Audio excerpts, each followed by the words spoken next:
Hello and welcome to today's lecture on MOS inverters driving large capacitive loads. In the last three lectures, we have discussed various characteristics of MOS inverters, their configuration, what are the different ways by which you can realize MOS inverters, their characteristics, voltage transfer characteristics, then your switching characteristics.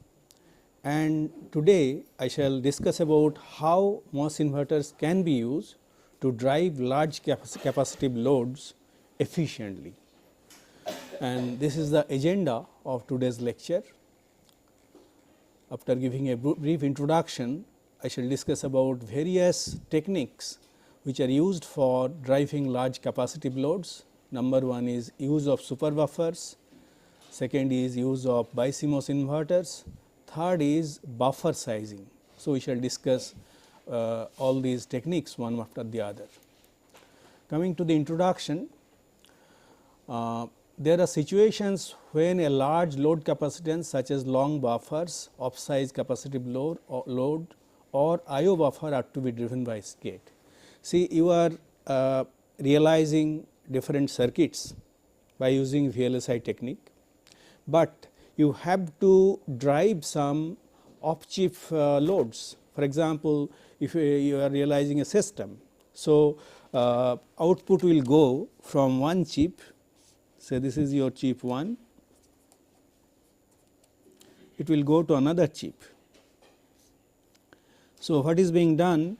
There is a package in which this chip is available, and this chip is also available in another package, and through bonding pod connections are taken to the pins, and from the pins connections are taken. So, whenever you are taking such connections outside the chip, the load is very high, that means capacitance is very high. Capacitance is high. How much high?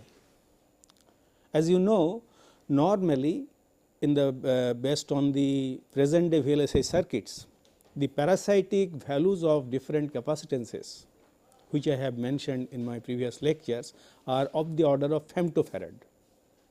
On the other hand, these off chip loads are of the order of picofarad. So, you can see there are several orders of magnitude higher capacitive loads. The circuit faces whenever it has to be taken outside. Similarly, you will require some long buffers. You have to drive very large number of outputs whenever it is within the chip. For example, the fan out is very high, you are driving. So, this is coming out from a chip gate, and it is going to say a large number of other gates. So, large fan out. Here also capacitance is high, but not as high as the off chip capacitance. This is your off chip. So, whenever you are driving such high capacitive loads, the delay can be very high if driven by standard gate. What do you really mean by standard gate? Standard gate means the gates realized by using minimum dimension. As you know, for a particular technology, lambda is the minimum resolution that is permitted by a technology, then 2 lambda is the minimum feature size. So, normally you can realize length is equal to 2 lambda, width is equal to 2 lambda, etc. So, L by W, if it is 2 lambda by 2 lambda for a particular technology, then we say that it is of minimum dimensions. So, whenever you are realizing an inverter using this kind of minimum dimension, we call it, or maybe little bigger than that when we have to use little larger, the L by W values may be little different from minimum values, then we call it standard gate. So, and if the load is very high, and as you know, this in such cases delay is proportional to CL. In the last lecture, I have derived an expression where it has been mentioned that delay is proportional to CL. So, whenever this is 3 orders of magnitude compared to the parasitic capacitances, within the chip, then the delay can be several orders of can be very high. So, in such a case what can you do? We have to develop technique such that the delay can be minimized. Obviously, delay cannot be, delay will be there, our objective will be to minimize it. To how this can be done, let us look at the limitations of the standard gates. First, let us consider a simple NMOS inverter. We are starting with NMOS inverter because that super buffer which I have mentioned has been introduced essentially in the context of NMOS inverters. So, how do you realize a NMOS inverter? NMOS inverter, the best possible configuration as we have seen can be realized by using a NMOS depletion type transistor as pull up here, and this is connected to the source, this is VDD and this is connected to ground, and here you apply input voltage and here you take the output voltage. So, in such a case, as you can see, we are using a standard NMOS inverter, where as you know there are two problems. Number one problem is asymmetric device drive, asymmetric drive capability of pull up and pull down devices because of ratioed logic. As we know that L by W ratio has to be 4:1 minimum, and whenever this is 1:1, that means you have to maintain a ratio between the L by W ratio of the pull up device by the pull down device. So, whenever this is a situation, there is a asymmetric behavior in the switching characteristics, and whenever you are charging and discharging a capacitive load, that means it has to be charged through this device having length is equal to 4 into 2 lambda compared to here it is only 2 lambda, length is 2 lambda. So, that means resistance of this device is at least 4 times that of the pull down device. As a result, the TP low to high is large compared to TP high to low. So, high to low, low to high is larger than the high to low. So, high to low it is getting discharged here. So, because of the ratioed logic, this is one problem. What is the second problem? Second problem is when the pull down transistor is on, the pull up transistor also remains on. You see, normally the resistance of this device is small. So, the discharge time will be shorter, but unfortunately it has to fight two enemies. What are the two enemies? Number one is the current that is being supplied by this pull up device, because that transistor is always on. So, that current has to be will also pass through the pull down device when the the capacitor is getting discharged. That means, this current and also the current that is required to discharge these capacitors. So, this pull down device has to sync the current of supplied by the pull up device and also the current required to discharge this capacitor. And as a consequence, whenever this TP high to low also is affected because of this, and it is also not very small, and as a consequence delay is very large. So, question naturally arises, is there any way by which these two behaviors, these two problems, number one is asymmetric behavior, number two is the pull down device has to sync the current of the pull up device when the output is going from high to low. So, that is where we shall introduce super buffer. Super buffer will overcome these two problems. Now, coming to limitation of driving by a simple CMOS inverter. So, in case of CMOS inverter, fortunately that asymmetric behavior can be overcome to such extent by using devices of proper size. We have seen that. You see, this is a CMOS inverter. Here at least the second problem that does not arise, that means when this transistor is on, this transistor is off, and as a consequence the pull down device need not really sink the current supplied by the pull up device, because pull up device turns off.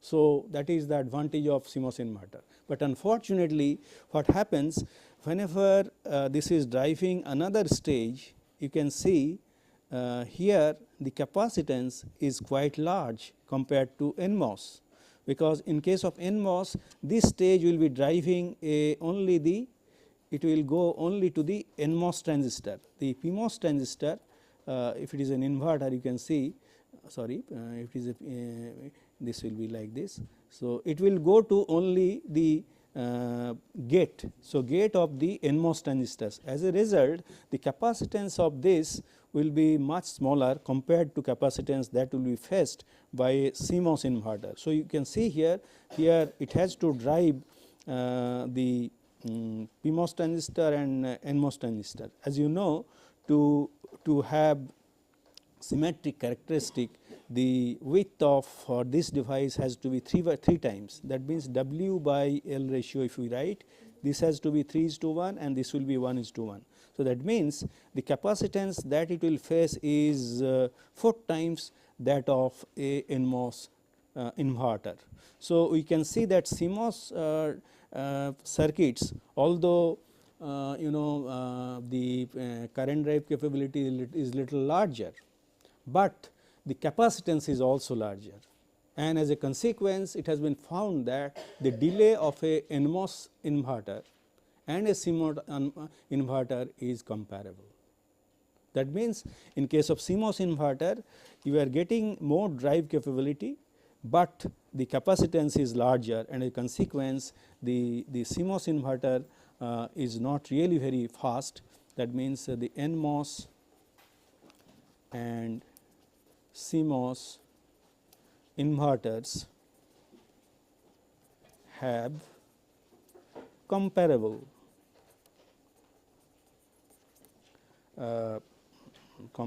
delay characteristics.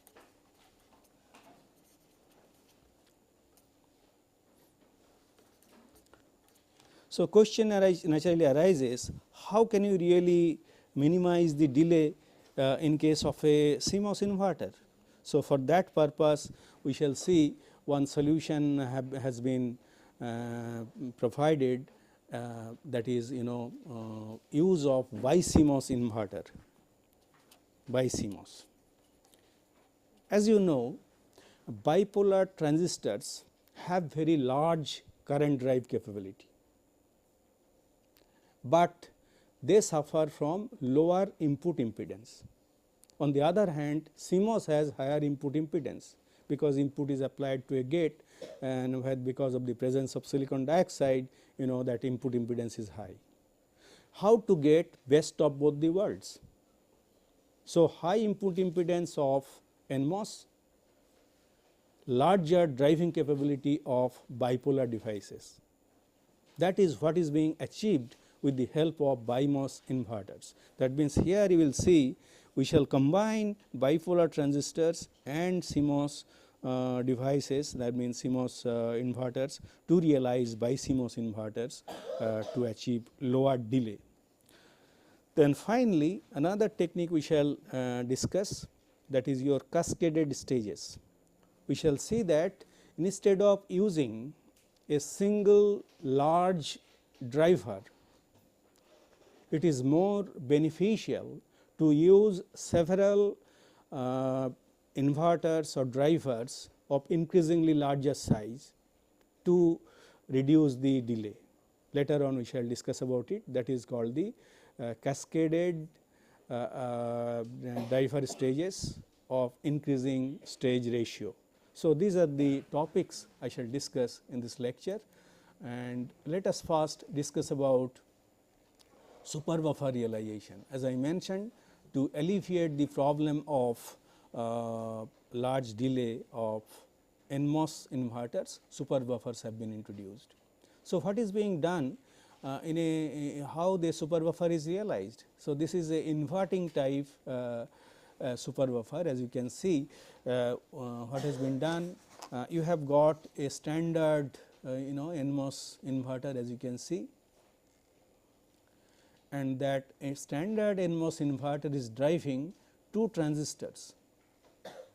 But you can see here these 2 transistors is driven in such a way, one input, I mean the pull up device is being driven by the output of this inverter, and pull down device is driven directly by this inverter. What is the benefit that we get from here? Let me redraw the circuit to explain its operation. So, as you know, this is a standard NMOS inverter. So, what has been done? Here you apply the input voltage. We have used 2 more transistors, obviously one pull up and another pull down, but instead of connecting the gate of this NMOS depletion type transistor, this is connected to the output of the first stage of inverter, and then input is applied directly to this. Now, let us consider 2 different situations. Let us assume here we have applied VDD. Let us assume we are using this ratio, W by L ratio, 1 is to 2, 2 is to 1, 2 is to 1, 1 is to 2, W by L ratio are mentioned here. Now, in such a case, what will be the how the circuit will operate? Let us assume your input voltage is equal to 0 volt. When the input voltage is 0 volt, what will happen? This particular input will be 0. So, this transistor, let me write down the transistors Q1, Q2, this is Q3 and this is Q4. So, in this case Q3 is off. What about Q4? You can see here what is happening, this input is 0, as a consequence this transistor is off, and obviously here you shall get large drive to this transistor. That means, the drive to this transistor is quite large, and because here it will be very close to VDD. Of course, yeah, it will be VDD only, because this transistor will remain on throughout. As a result, the applied it will apply VDD output to the input of this particular transistor. As a consequence, Q3, Q4 is on. Not only on, Q4 gets large drive. Why I am telling large drive? Why large? The reason is, normally this gate is connected to source. So, gate to source voltage is 0, but here you can see in this particular case it is not true. This is connected to VDD. As a consequence, the charging time will be quite large. I mean, sorry, charging time will be quite small, because it is getting large drive, and current supply that will come from this NMOS depletion type transistor will be large. Now, let us consider V in is equal to VDD. In this case, what will happen? Q3 is on. What about Q4? In this case, as you can see, whenever this is VDD, this is on. So, here what will be the output? Here you will get, it will generate a output which is equal to it will be equal to 0. So, whenever you are applying a 0 volt here, what will happen to this transistor? This transistor will turn off, because with respect to this, this is on, this transistor is on. So, here this transistor will be on, and as a consequence what will happen, this transistor will turn off, Q4 will turn off. So, what is happening now? The Q3 need not really sink 2 currents, one coming from the pull up device, another coming from the capacitor. So, as a consequence, this discharge time also will be faster. That means, in this particular gate we can see the gate the pull up device is driven by a signal of opposite level of the pull down device generated by a standard inverter. The gate of the pull up device of the super buffer is driven by another inverter with about twice the gate drive, as I have already explained. Thus, the pull up device is capable of sourcing about 4 times the current of the standard NMOS inverter. Normally, as you know, because of the ratioed logic, we get 1/4 current, but we can see here because of this larger drive, it will be able to supply large current. That we can really explain by we can really do some computation. Let us do some computation about the two cases. One is your standard inverter,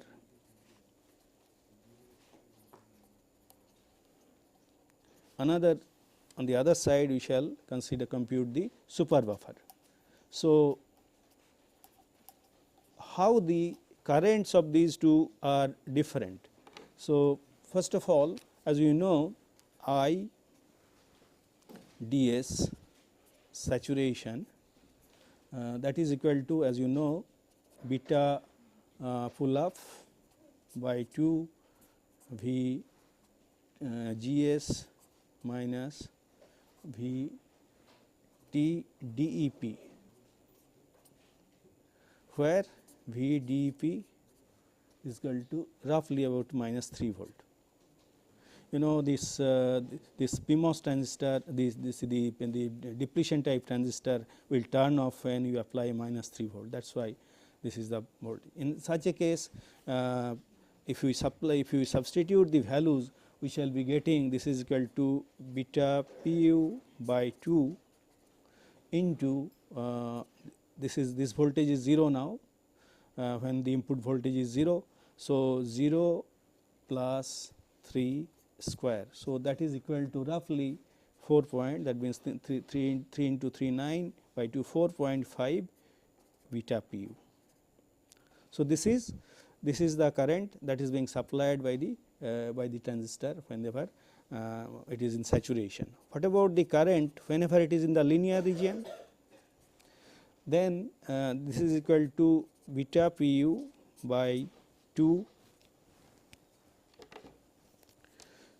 beta pu by in this case it will be VGS minus VI V TDP minus VDS square by 2. So, this is the expression for linear region. In this case, if we substitute various values, say VDS is equal to of course, here there will be VGS, VDS, another term will be there, and because we have taken the VDS inside. So, if we substitute various values, we will find that this is equal to roughly 4.38 beta pu. That means, so in case of standard inverter, the current drive is like this. That means, partially this particular inverter when it is charging this capacitor, part of the time it will be in saturation, part of the time it will be in linear mode. I mean sorry, this particular transistor, part will be the time it will be in saturation, part of the time in the linear mode. As a consequence, the average current if you take up, which will be equal to, if you take the average, this will be roughly equal to 4.4 beta pu. This is the average current that will be supplied for pulling the device on. That means, the source current for a simple inverter. Now, let us consider in case of super buffer. So, in case of super buffer IDS, whenever you are applying 5 volt, so that time what is the drive, because it is getting the drive of 5 volt whenever you are charging this capacitor. So, that time it will be voltage will be beta pu by 2 into 5 plus 3 into 5 minus 5 square. It is in the linear region, that is why this is the expression, and this we get 27.5 beta pu. And whenever IDS is equal to 2 volt, that means we are assuming that this output is changing. So, initially it was 5, then it will come down to 2, then we shall take the average.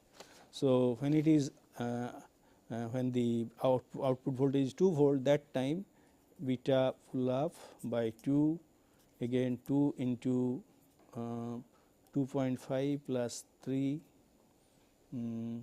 sorry, not 2 volt, I have taken 2.5 at the middle point, into 5 into 2.5 minus 2.5 square. So, this if we calculate, it will be equal to 10.62 beta pull up. So, if we take the average of the two, we will be getting 27.5 plus 10.62 by 2. So, IDS average will be equal to 27.5 plus 10.62 by 2 beta pu. So, this is roughly equal to 19.06 beta pu. As I was telling that it will be about 4 times. So, 4.4, that is the standard inverter, 19.06 for the super buffer. So, we find that driving capability is quite large, and as a result that asymmetric characteristic is no longer present. And of course, I am not there is no problem about discharging, because the resistance is length is small, as you can see 1/4, and as a consequence the discharge time has not been considered, but it is more or less comparable for both the cases. But in this case also it is getting discharged by the same type of same transistor of the same size, here also the same thing. So, there is no difference so far as the discharge time is concerned, but asymmetry was present only for the charging time, and that is being alleviated with the help of super buffer. So, this is roughly equal to 4.3 times of a standard inverter.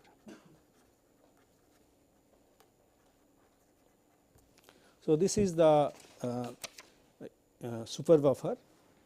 Now, let us consider non-inverting type. So, previous one is the inverting type, because whatever input you apply you get the inverted output here. But in this particular case the connection is done in a little different way, only instead of applying this input to this pull down device, the input is applied to the pull up device, and output of the inverter is applied to the input of the pull down device. So, this converts the inverter into a non-inverting type super buffer, and obviously the characteristics will be similar to what I have already discussed. So, we find that the super buffer can be realized both inverting type and non-inverting type, and that overcomes some of the limitations of standard MOS inverter. Okay. So, this is the use of super buffer. Now, we shall come to the second topic, that is your BiMOS inverter.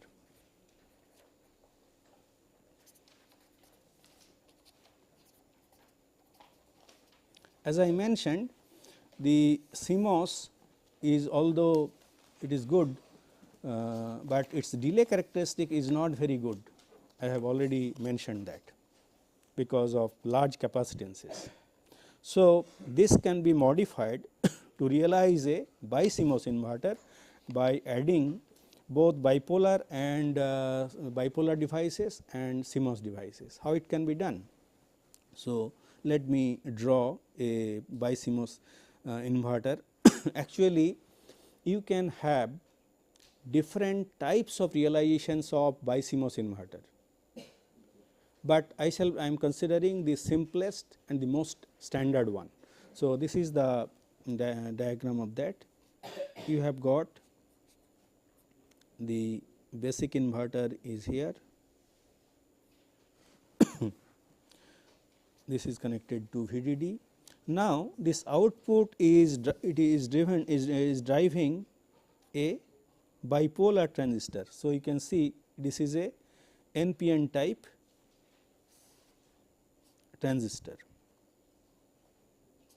VDD. So, instead of driving using a MOS transistor, a bipolar transistor is used. Of course, you will have a kind of push pull realization. Push pull realization means you will be having two devices. So, when one is on, another one will be off. So, here also you will require two transistors. So, here are the two transistors, bipolar transistors, but you can see both are NPN type, and then this is connected to ground. What is being done? We have to realize in such a way that when this is on, this is off, and when this is off, this is on. To do that, we shall be using another few additional transistors. This is connected to the base of this transistor, and this is connected to the output, and this one we have got another transistor here, NMOS transistor. This is connected to this particular line.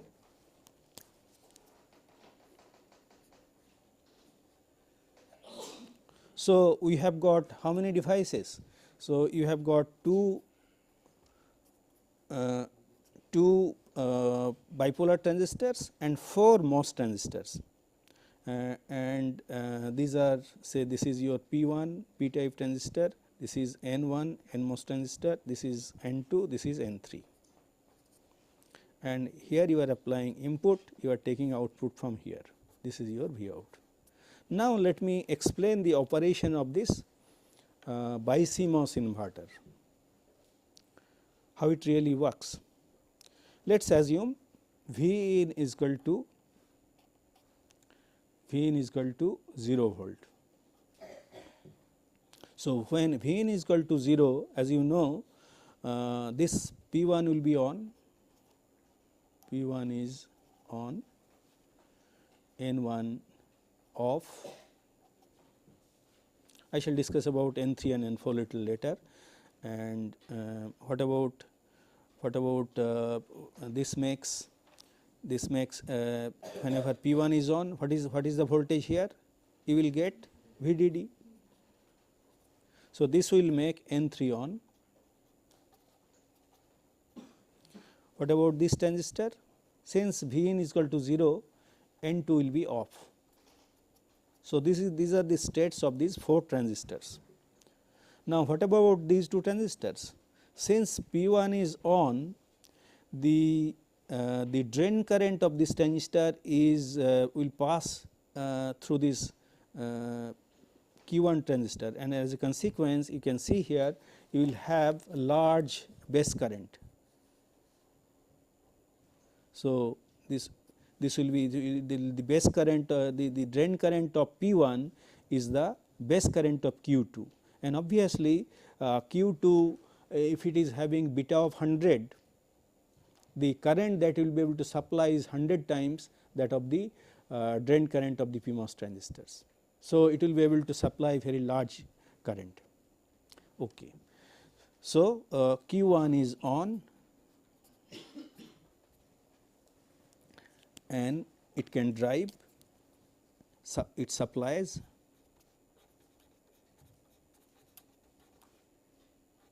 large current. That means, the pull up time will be quite fast. Now, let us see whether this transistor is off whenever this is on or not. Otherwise, you know, this transistor has to fight with this transistor to drive when driving this, because some of the current that it will supply will pass through, will be bypassed by this transistor. So, whether this is prevented or not, let us see. What happens in this particular case? In this particular case, as you know, this N3 is on, as you have seen. So, this N3 actually clamps the base of this Q2 transistors. That means, the Q3 is acting as a kind of clamping device. It actually the base of the Q2 transistor is clamped to almost 0 volt. So, what will happen in that case? Q2 will be off. As you know, this is a silicon transistor, bipolar transistor. To make it on, you will require 0.6 volt. So, whenever the voltage here is 0, base to emitter, then this will be off. So, this makes Q1 off. As a consequence, the Q1 need not fight with Q2, while driving this capacitor. So, that means there will be no current no current will pass through Q2 when Q1 is on. Now, let us consider, so this is one situation. What about when V in is equal to VDD? When V in is equal to VDD, then what will happen? Let me write down the state of the different transistor. P1 is off, P1 will be off because this input is VDD, N1 is on, N2, what about N2? N2 also will be on, N2 will be on.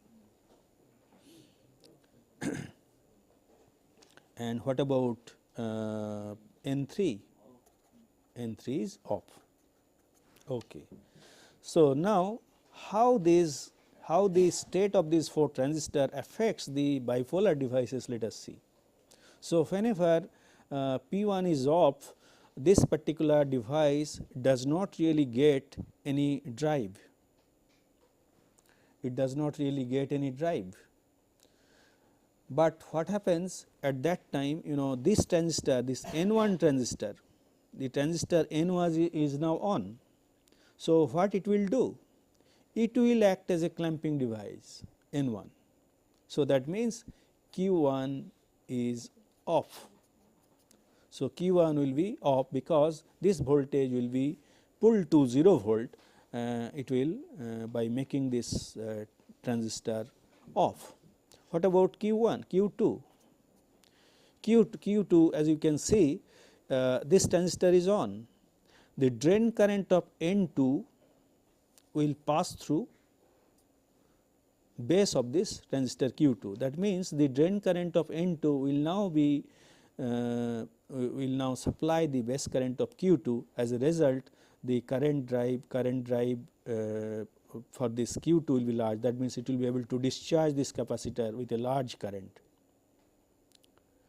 and as a consequence, that this we have seen the role of N3 essentially to clamp this output, role of N2 supplying current when this transistor is on, role of N1 and N2 we have seen. So, these 4 transistors actually ensures the push pull behavior of Q1 and Q2. So, by ensuring that, we are able to not only drive large capacitive load, because the current that can be supplied by the bipolar transistors Q1 and Q2 is very large, and when Q1 is on, it is ensured that Q2 is off, and so on. So, we have seen the behavior. Now, let us consider the characteristics of a bipolar inverter, this BiMOS inverter. Let us consider the transfer characteristic.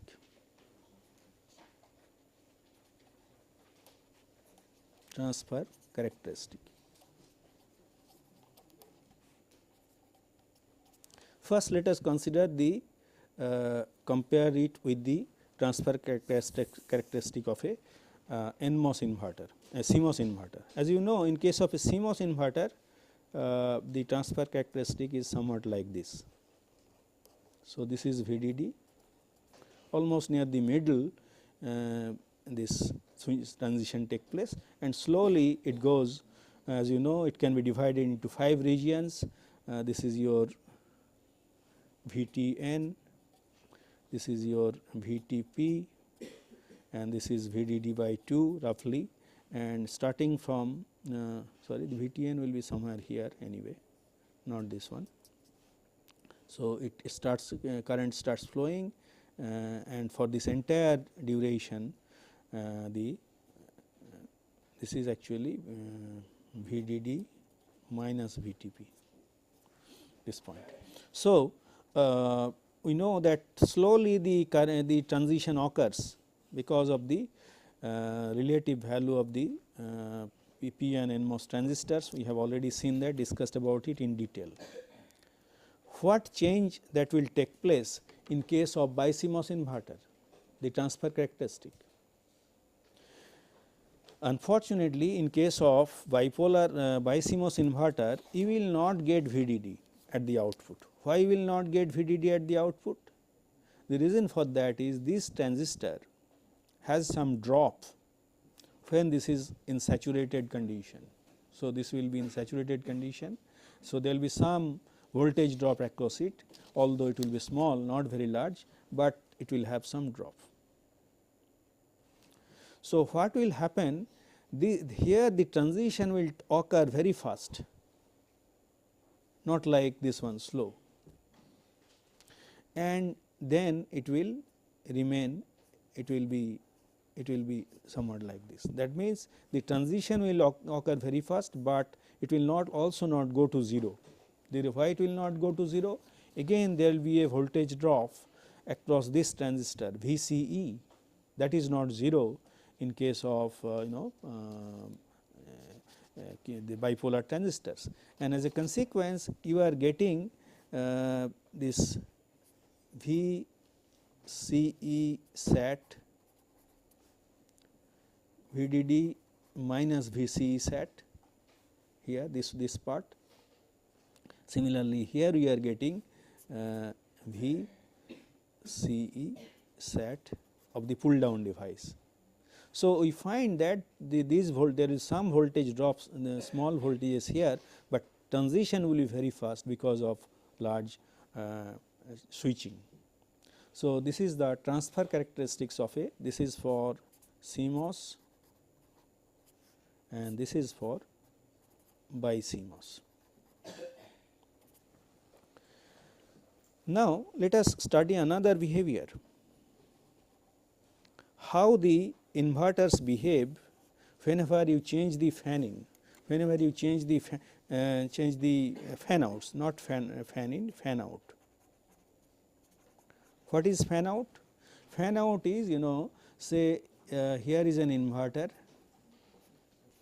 Inverter will be driving several loads. It can, if it drives only one gate, then fan out is 1. If it drives 2 gate, then fan out is 2. If it drives 3 gate, then fan out is 3, and so on. That means, as the fan out increases of this particular gate, then the output capacitance also increases, because the drive this capacitance value that it will face as load capacitance will keep on increasing. So, you can do an experiment, you can study the switching characteristics for different values of load capacitance or different value of fan out by adding one gate, adding another gate, adding another gate, then you can measure the delay. So, on this we shall be measuring the delay, and here it is fan out. So, it is increasing from 1, 2, 3, 4, 5, 6, 7, 8 and so on. So, if fan out is increasing 1, 2, 3, 4, 5, 6, 7, 8, let us assume, and how the delay will increase. Let us assume this is the delay characteristics of a CMOS inverter. So, this delay will be in picosecond. In what way it will be different in case of BiCMOS inverter? In case of BiCMOS inverter, it has been found that delay characteristic will be somewhat like this. That means, delay will definitely increase, but for CMOS inverter it will increase at a faster rate compared to standard CMOS inverter. This is for BiCMOS and this is for CMOS, standard CMOS. Now, you may be wondering initially why delay is more for BiCMOS compared to standard CMOS. Initially, for fan out of 1 or 2, delay is larger for BiCMOS compared to standard CMOS. Why is it so? The reason for that is, you can see BiCMOS inverter is a little complex. So, this particular inverter is driving this transistor. So, the path delay will be little larger whenever the load is small compared to if you take the output from here. That means, compared to a simple inverter, for a BiCMOS inverter delay will be larger, because it has essentially got 2 stages, and here also it will be having 2 stages. But as the fan out increases or the load capacitance increases, then as you can see, ultimately BiCMOS inverter is becoming faster compared to standard CMOS.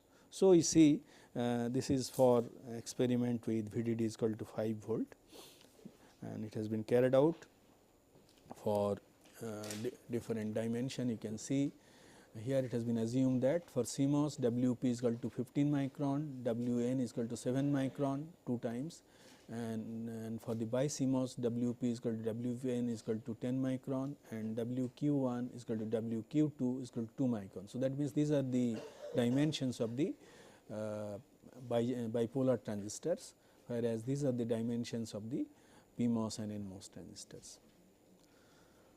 So, we have studied the delay characteristics of a BiMOS inverter compared to standard CMOS. Okay, now let us switch gear and come to the last topic, that is your buffer sizing. You can see here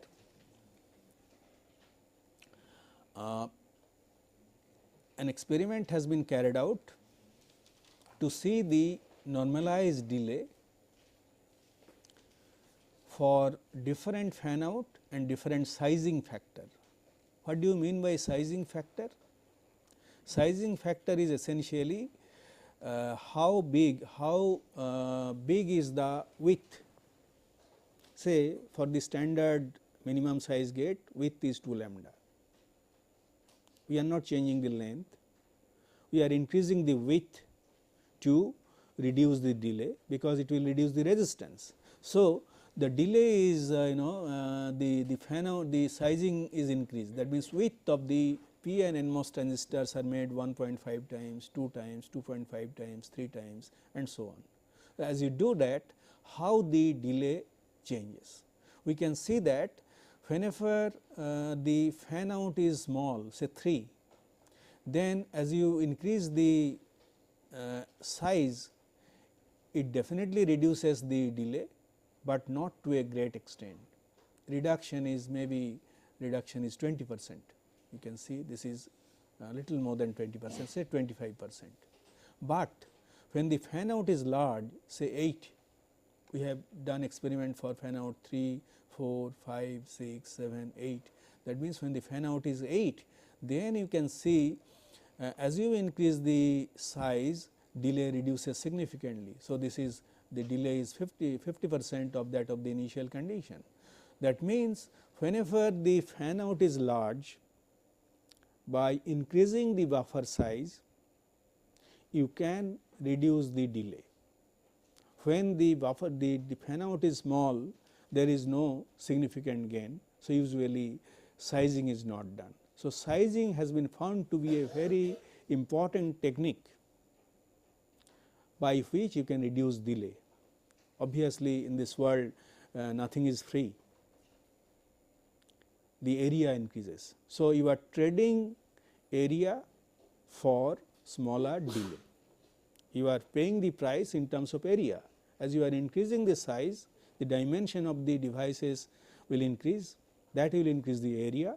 So, at the cost of the area, you are reducing the delay. So, in the present day high performance circuits, delay may be more important than area, because of the reduced increasingly reduced dimensions.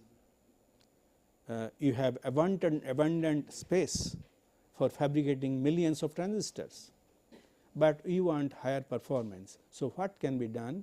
You can trade area for delay. That is the reason why sizing is a very important technique for reduced delay. Okay. Now, let us now consider a situation in which a large capacitive load like output pad is to be driven by a MOS gate, and as I have already mentioned, typical value can be of the order of 100 picofarad. So, it is quite large. So, if such a load is driven by a MOS gate minimum dimension, then delay can be 10 to the power 3 tau. So, let me first introduce this term tau. What is tau? Tau actually is called the unit of delay. Whenever you are driving an inverter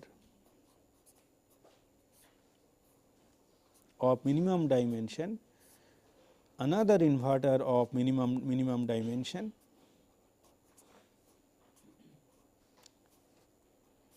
then whatever is the delay, because here you can see the resistance is decided by the W by L of this, and capacitance is also decided by the W by L. So, assuming that they are of minimum dimensions, then whatever is the delay for driving a gate of unit dimension, minimum dimension, by gate of another inverter of minimum size, whatever is the delay, we call it tau. With respect to this tau, we shall compare the delay whenever, say, let us assume we have to drive a large capacitive load. Say this capacitance is 1000 times that of Cg, the gate capacitance together of this. So, compared to this is 1000 times. So, what will be the delay? You see, the capacitance is larger, resistance is same as this. So, as it can be proved that the delay will be equal to 1000 tau. Now, you may say, okay, now I shall do, I shall put an inverter and then a large inverter with width is equal to 1000 times that of the standard minimum gate. So, in this case, what will be the delay? Again, this is 1000 Cg. What will be the delay for this?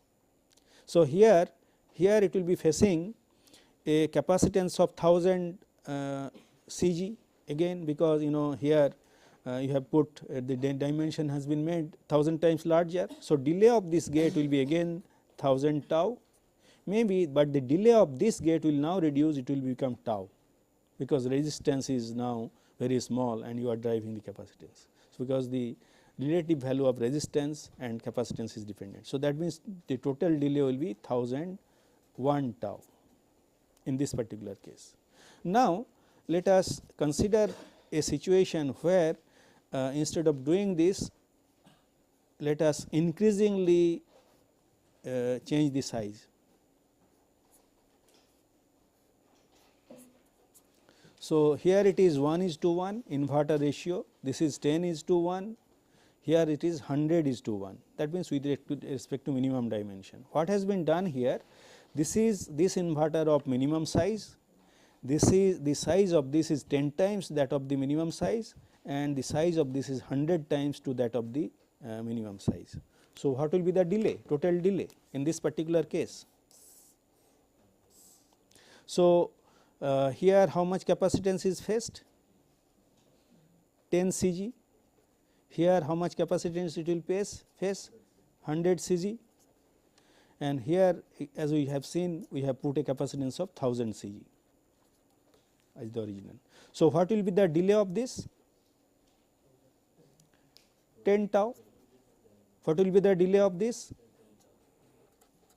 What will be the delay of this? So, we find it is 30 tau compared to 1000 tau. In this particular case we are finding 1001 tau, in this case we are getting only 30 tau. This is a significant reduction. So, question is, by having a cascaded stage or stages of inverter, we can reduce the delay significantly. Question is here the question is how many stages and what will be the increasing stage ratio. You have to optimize it.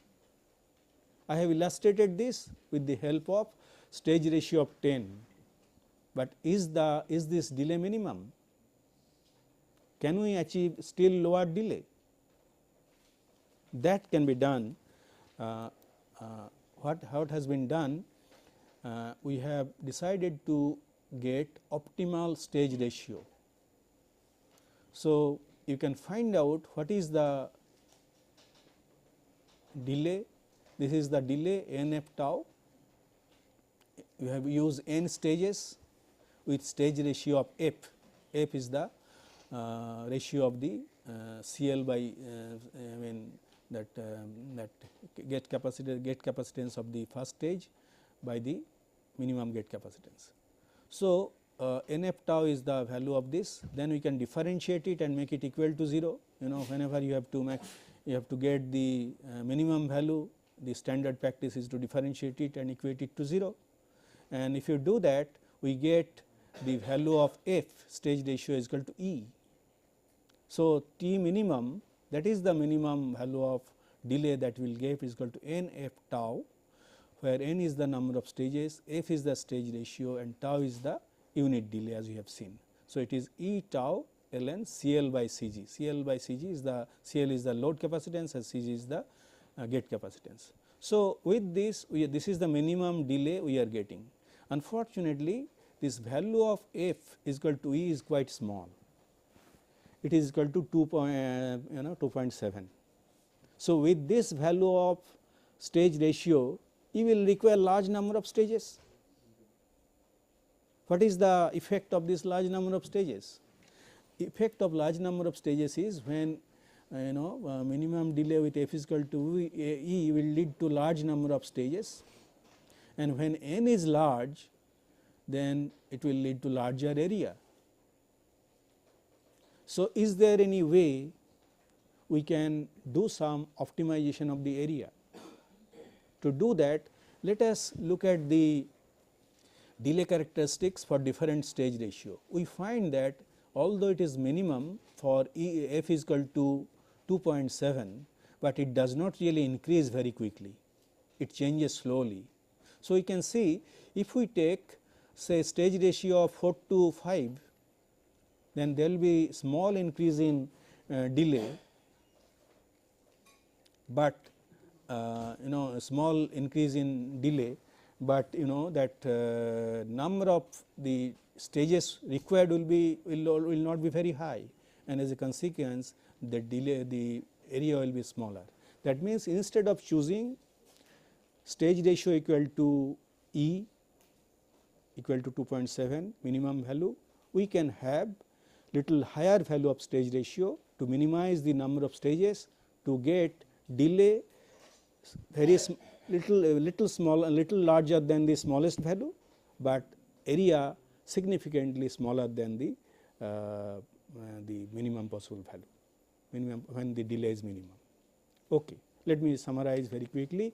In this lecture, we have discussed various techniques for driving large capacitive load, use of super wafer, use of BiMOS inverter, and finally use of cascading of a number of stages, and also by using buffer sizing.